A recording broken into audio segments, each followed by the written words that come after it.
Hi everybody, আমি এই ভিডিওতে ফিবোনাচি সিরিজ সি প্রোগ্রামিংয়ে কীভাবে তোমরা এক্সিকিউট করবে তার স্টেপ বাই স্টেপ অ্যানালিসিস করে তোমাদেরকে বোঝাবো। Let us discuss the C program. Fibonacci series এই প্রোগ্রামে আমি একটা লিমিট দিয়ে দেবো, সেই লিমিটের রেসপেক্টে ফিবোনাচি সিরিজটাকে ডিসপ্লে করতে হবে। এন টার্ম ফিবোনাচি সিরিজকে আমাকে ডিসপ্লে করতে হবে। তো প্রোগ্রামটা কীভাবে করা যায়, এটা লুপ বেস প্রোগ্রাম।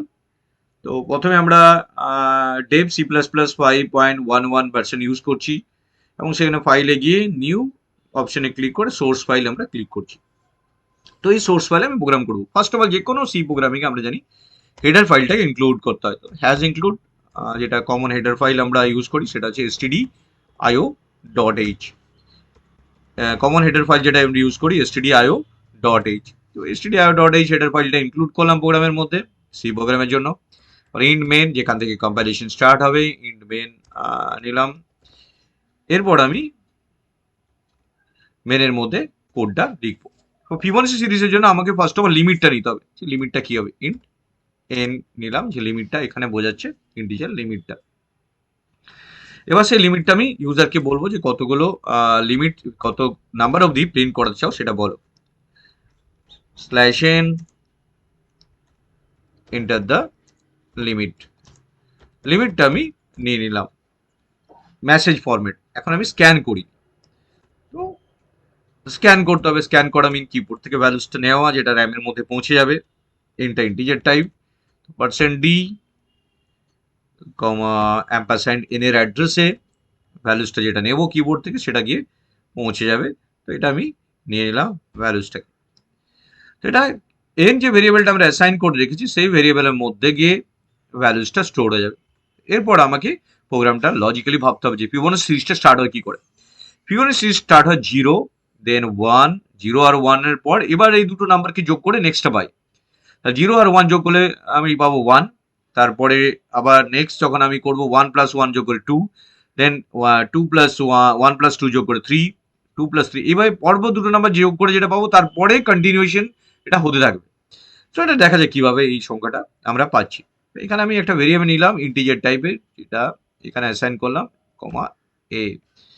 এটা অ্যাসাইন করলাম আমি ইনিশিয়ালি ইকুয়াল টু -1 দিয়ে। কেন -1 করলাম, কারণ আমি চাই প্রথম দুটো যোগ করে পরের জিরোটা পেতে। তাহলে -1 আর বি নিলাম এখানে আমি 1। তো 1 আর -1 এ যোগ করলে 0 আসবে। তাহলে দুটো ভেরিয়েবল নিলাম, আরেকটা ভেরিয়েবল নিলাম সি, সবাই ইন্টিজার টাইপের ভেরিয়েবল। তো ফার্স্ট অফ অল আমি লুপটা কতদূর ঘুরবে সেটাকে সেট আপ করি।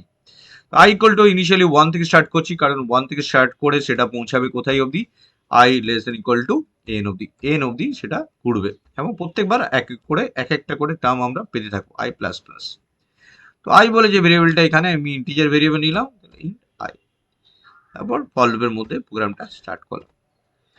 তো প্রোগ্রামটা এবার কি করব, তো প্রথমেই আমরা এ আর বি কে যোগ করে দেবো, C equal to A plus B. তাহলে এ আর বি যোগ করে আমরা সেই ভ্যালুসটাকে প্রিন্ট করিয়ে দেবো, প্রিন্ট এফ %d ইন্টিজার টাইপের ভ্যালুস নিচ্ছি এবং একটা স্ট্যাব দিয়ে দিচ্ছি /t, যাতে নাম্বারগুলো দুটো নাম্বারের মাঝখানে একটা স্পেস থাকে এবং সিতে সেই ভ্যালুসটা ডিসপ্লে করাচ্ছি। সি ডিসপ্লে করালাম ভ্যালুসটাকে। এবার c equal to A plus b নিলাম। এবার এ আর বি পরের বেলা চেঞ্জ হবে, a equal to b, a b এর মানটা পেয়ে যাবে, শিফট হয়ে যাবে, এ বি এর মানটা নিয়ে নেবে আর বি সি এর যে সাম হলো সেই মানটা নিয়ে নেবে। তাহলে আমরা ভ্যালুসগুলো এক্সচেঞ্জ করে দিলাম, সেই ভ্যালুসগুলো আমরা এক্সচেঞ্জ, এবার ভ্যালুসগুলো এক্সচেঞ্জ হয়ে গেল। এই ভ্যালুসগুলো যখন এক্সচেঞ্জ হয়ে গেল তখন আমরা নেক্সট যখন লুপটা ঘুরবে তার জন্য দুটো নাম্বার আবার নতুন করে পেয়ে গেলাম। এইভাবে প্রত্যেকটা নাম্বার আমরা যোগ করে করে পেতে পারবো। তো এন্টার করলাম, এটা প্রোগ্রামটা শেষ হয়ে গেছে। ফাইনালি রিটার্ন করে প্রোগ্রামটাকে স্টপ করে দিলাম,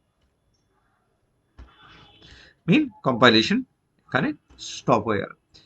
এই স্ক্যানের পরে একটা আমি একটা মেসেজ দিয়ে দেবো যাতে আমি নাম্বারসগুলো যে সিরিজটা ডিসপ্লে হচ্ছে সেটা প্রম্পটটা ইউজার দেখতে পায়। ফিবোনাচি সিরিজ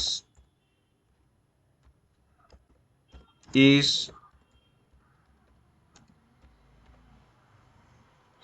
/n দিয়ে এটা আমি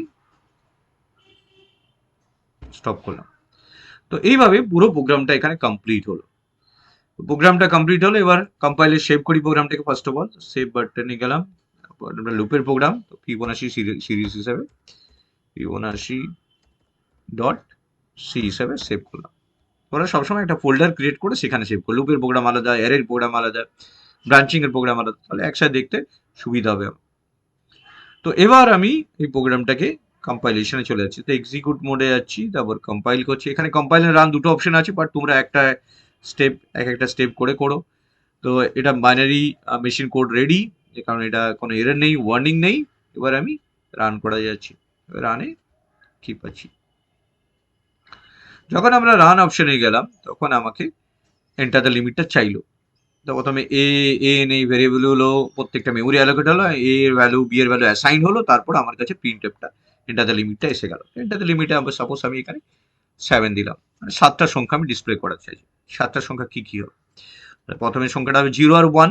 0 আর 1 এর যোগ করে দেখতে পাচ্ছি 1, 1 1 এর যোগ করে 2, 1 2 এর যোগ করে 3, 2 3 তে যোগ করে 5, 3 and 5 এর যোগ করে 8।